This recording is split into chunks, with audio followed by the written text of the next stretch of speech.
खबरदार देशद्रोहीहरू राजनीतिको नाममा तिमीहरूले धेरै कुरा गरिसक्यौ, हुनु नहुनु सबै भइसके। तिमीहरूले धेरै मौका पायौ, यो मौकाको तिमीले सदुपयोग गर्न सकेनौ। अबका दिनमा अब छिटोभन्दा छिटो एकीकृत रूपमा संयुक्त चाहिँ नेपाल नागरिक आन्दोलन सुरु हुनेछ। आन्दोलन नै हाम्रो शान्तिको बाटो छ। यही गोलमेज सम्बन्धमा राजा र दलहरू बीच 5 बुँदे सम्झौता भयो। त्यो सम्झौतालाई राजा र दल बीच भएको सम्झौतालाई यी दलहरूले उल्लङ्घन गरेको कारणले आज यो अवस्था आएको। कांग्रेसमा हिन्दू धर्म मान्ने र गणतन्त्र मान्ने सराबरी छन्, त्यहाँ बोल्नुपर्ने अवस्था अहिले आइरहेको छ। त्यस्तै एमाले माओवादीमा पनि त्यस्तै छन्। हिजो राष्ट्रिय प्रजातन्त्र पार्टीको महाधिवेशनमा प्रचण्डले भन्नुभयो, अब राज संस्थामा मान्ने होइन, तर म चाहिँ राष्ट्रवादी हुँ, र मुलुक रहनुपर्छ, मुलुकलाई बचाउनुपर्छ भन्ने चाहिँ हुँ भन्ने कुरा अहिले बोल्न थालिसक्यो। कम्युनिस्ट हुन्, नेपाली जनतालाई भ्रम तुल्याएर खाने त्यसलाई ठग कम्युनिस्ट भन्छन्। त्यसैले यो ठग कम्युनिस्टलाई पाखा लाग्ने हामी एकै ठाउँमा एउटै ठाउँमा बस्नुलाई म आह्वान। खबरदार, नेपालको शान्ति र सुरक्षाले, नेपालको चाहिँ विकास नभएको अवस्थाले छिमेकी राष्ट्र बाँच्ने छैन। छिमेकी राष्ट्रकोमा शान्ति हुने छैन, विश्व मानवता कायम हुने छैन। अझ पनि हामीले भन्ने गरेका छौँ, भारत र चीनको बीचमा रहेको हाम्रो यो भौगोलिक अवस्थाले भारत र चीनको शान्ति र विकासमा टेवा पुग्नेछ। फरक त्यति हो, यहाँ चाहिँ अब कुनै आएर आडम्बरी आएर नौलो जनवाद भन्छ के समाजवाद भन्छ, प्रजातन्त्र खोल ओगडेका विभिन्न प्रयोगशालाहरूले यहाँ काम गर्न सकेनन्।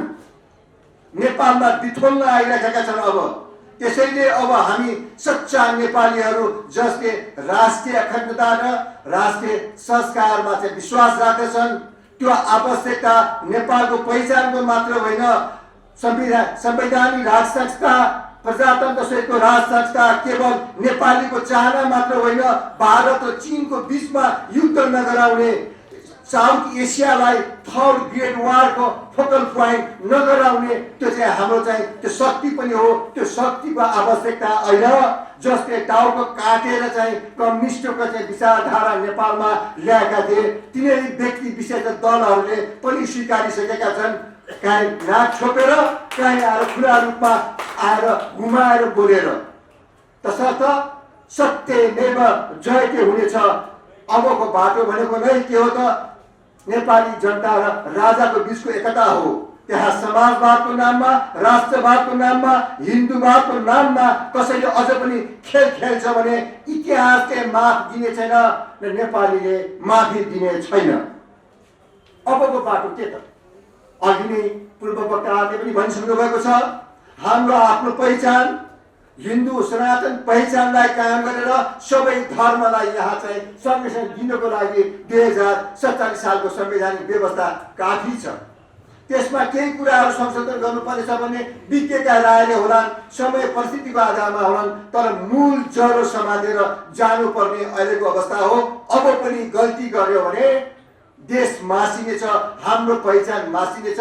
हामी मात्र होइन, साउथ एसियामा बम खस्नेछ, तेस्रो विश्वयुद्ध सुरु हुनेछ। अनि चाहिँ त्यति बेला उत्तरका छिमेकी, दक्षिणका छिमेकी, समुद्र पारका मित्र राष्ट्रहरूले पनि आएर गोलीको आँसु खसाल्ने दिन आउनेछ। त्यो दिन नआओस् भनेर हामीले यो देशको चाहिँ सनातन संस्कृतिसँग आबद्ध रहेको नेपालको पछि आधुनिक नेपालको चाहिँ एकीकरणको इतिहाससँग सम्बन्ध गाँसिएको नेपालको एकताका प्रत्येक राज संस्थालाई स्थायी रूपमा लैजाऊ, राजालाई सबैको साझा बनेर लैजाऊ, अभिभावक बनाएर लैजाऊ भनेर हामीले रात दिन हाम्रो अपिल गर्दै आएका छौँ, कराउँदै आएका छौँ। अब कराउने बेला मात्र होइन। खबरदार, देशद्रोहीहरू राजनीतिको नाममा तिमीहरूले धेरै कुरा गरिसक्यौ, हुनु नहुनु सबै भइसके। तिमीहरूले धेरै मौका पायौ, यो मौकाको तिमीले सदुपयोग गर्न सकेनौ। अबका दिनमा अब छिटोभन्दा छिटो एकीकृत रूपमा संयुक्त चाहिँ नेपाल नागरिक आन्दोलन सुरु हुनेछ। आन्दोलन नै हाम्रो शान्तिको बाटो छ। त्यो शान्तिका मार्गहरू बम गोला बारुदका अगाडि त्यो शान्तिको बाटो धेरै मजबुत हुन्छन्, अथवा शान्तिका अगाडि, राष्ट्रियताका आवाजका अगाडि, इमान्दारीपनका अगाडि, हाम्रो सनातन पहिचानका अगाडि ती बम गोला बारुदहरू नतमस्तक हुनेछन्। तसर्थ अबको बाटोलाई हाम्रो धर्मसभाले पनि, धर्मसभाका रक्षक हामीले भगवान कृष्ण भनेर चिनेका छौँ।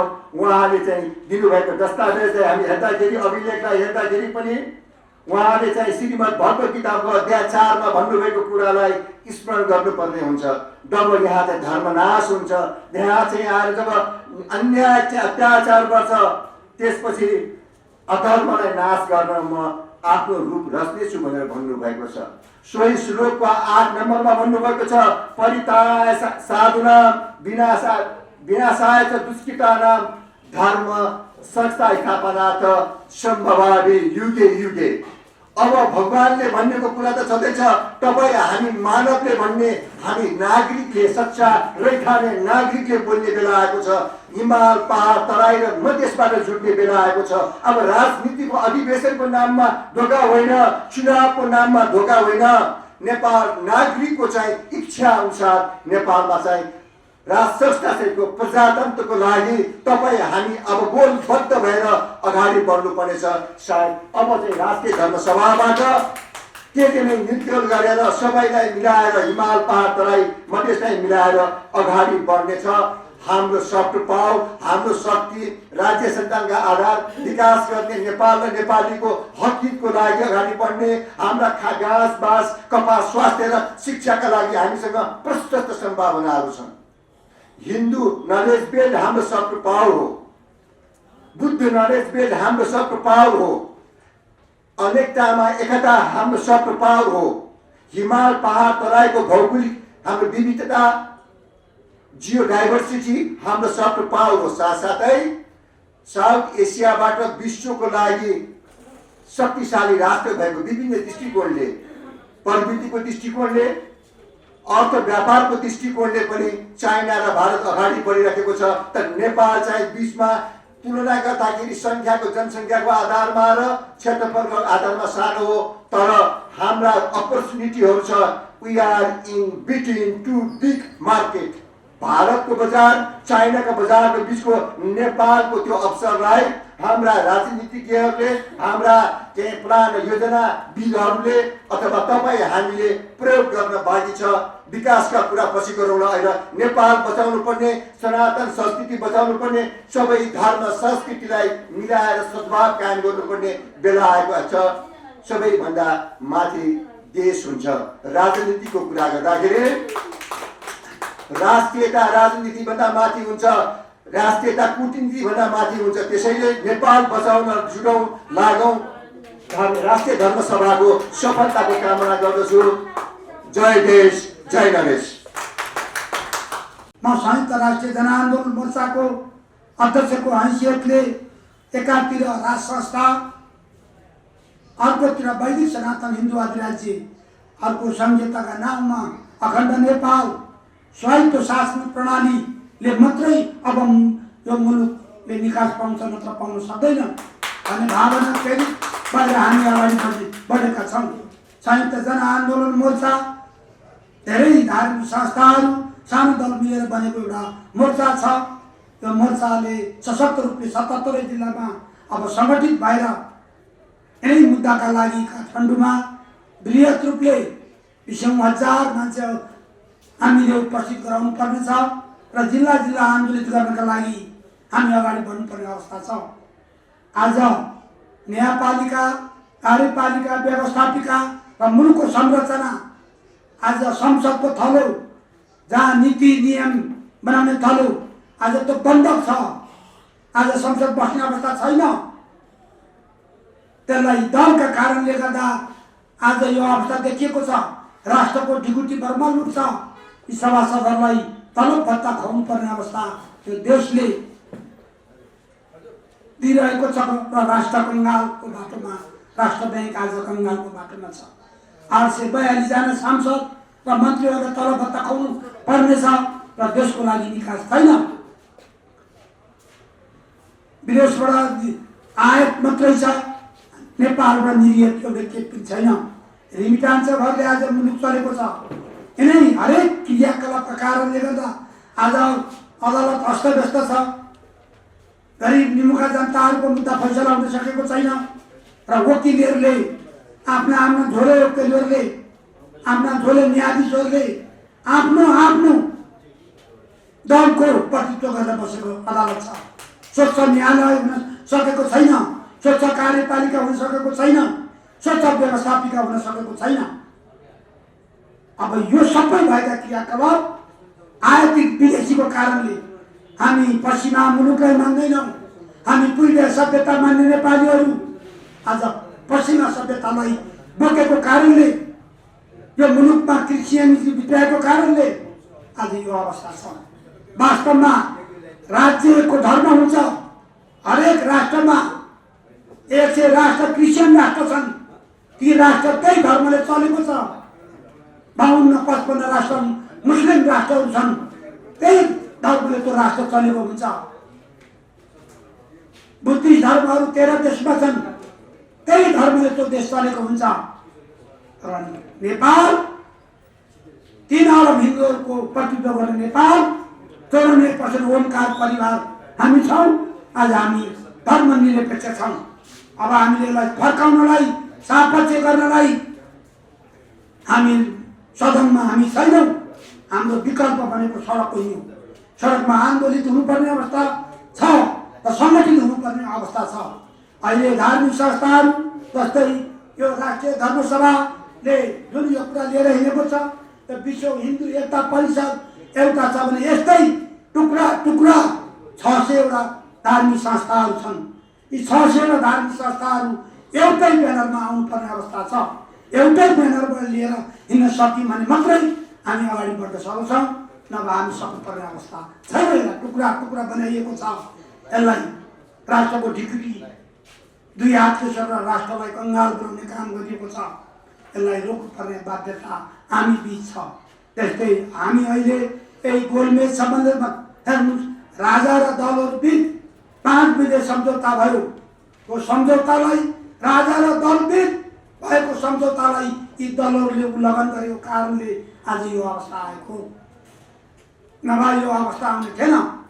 त्यस बेला राजासँग भएको सम्झौता मध्ये एउटा 2047 सालको संविधान अनुसार अगाडि बढ्ने, दोस्रो राजाले प्रतिनिधि सभा निम्ताइदिने, तेस्रो बहुदलीय प्रजातन्त्रलाई अखण्ड राखेर अगाडि बढ्ने, चौथो सल्लाहका लागि राज संस्था रहिरहने, पाँचौं राजा र दल बीच भएको सम्झौतालाई बलियो बनाएर लैजाने। यी 5वटा सम्झौता भएका थिए। यी सम्झौता किन उल्लङ्घन गरियो? कसको कारणले गरियो? पश्चिमा मुलुकको कारणले, आर्थिक लोभका कारणले यो काम गरियो। यो संविधान 2072 सालको संविधान नेपाली जनताको हितमा आएन। विदेशीले बनाइदिएको संविधान नेपाली जनतालाई लाग्ने काम गरिएको हुनाले यसलाई हामी फर्काउन हामी हिँड्नुपर्ने अवस्था छ। यी हामी एउटा संस्था लिएर हिँड्नु भएको छ। धनेन्द्र बस्नेत नागरी समाज लिएर हिँड्नु भएको छ। डाक्टर ठाकुर मोहन श्रेष्ठ अर्को संस्था लिएर हिँड्नु भएको छ। हाम्रो आदरणीय ईश्वरी महतो, मैले एउटा संयुक्त राष्ट्रिय जनआन्दोलन मोर्चा मैले लिएर हिँडेको छु। अब यसरी हामी फेरि भएर अब होइन, एउटै हुने अवस्था सिर्जना हामीले गर्नुपर्दछ। तपाईँहरूले पनि टुक्रा होइन, अब जोडिनु पर्दछ।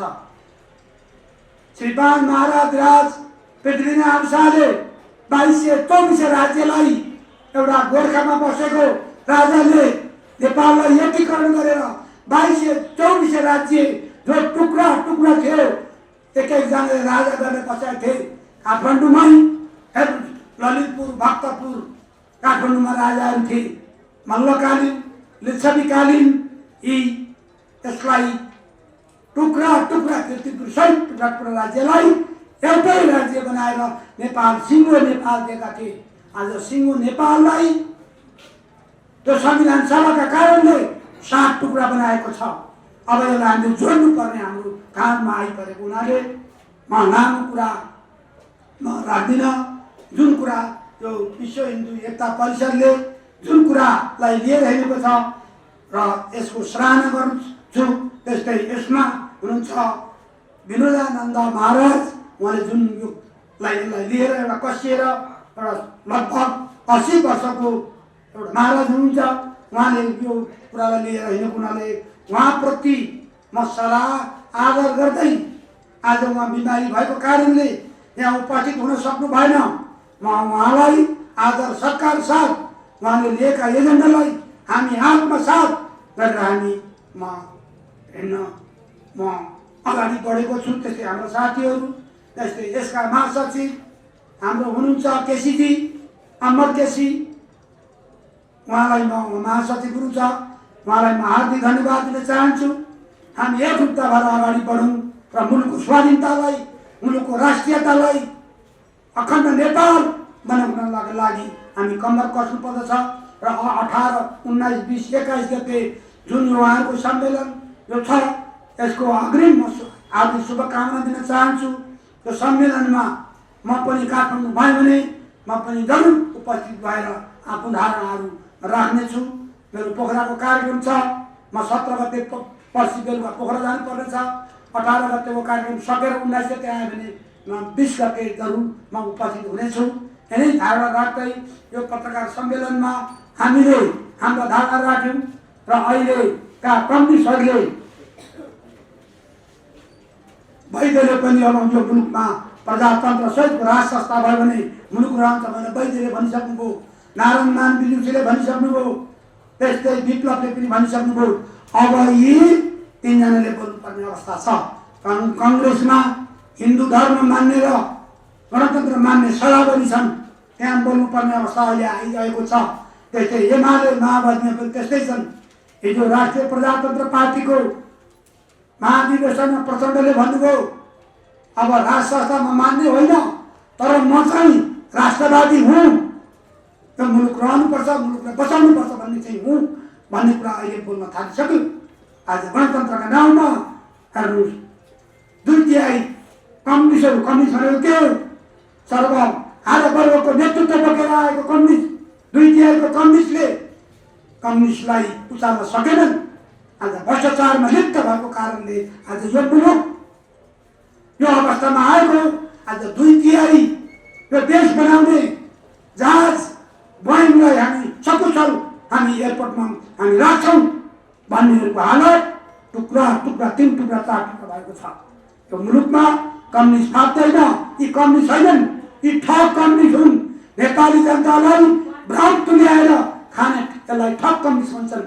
त्यसैले यो ठग कम्युनिस्टलाई पाखा लाग्ने हामी एकै ठाउँमा एउटै ठाउँमा बस्नुलाई म आह्वान संयुक्त राष्ट्रिय जनआन्दोलन मोर्चाको हैसियतले म राख्न पनि चाहन्छु।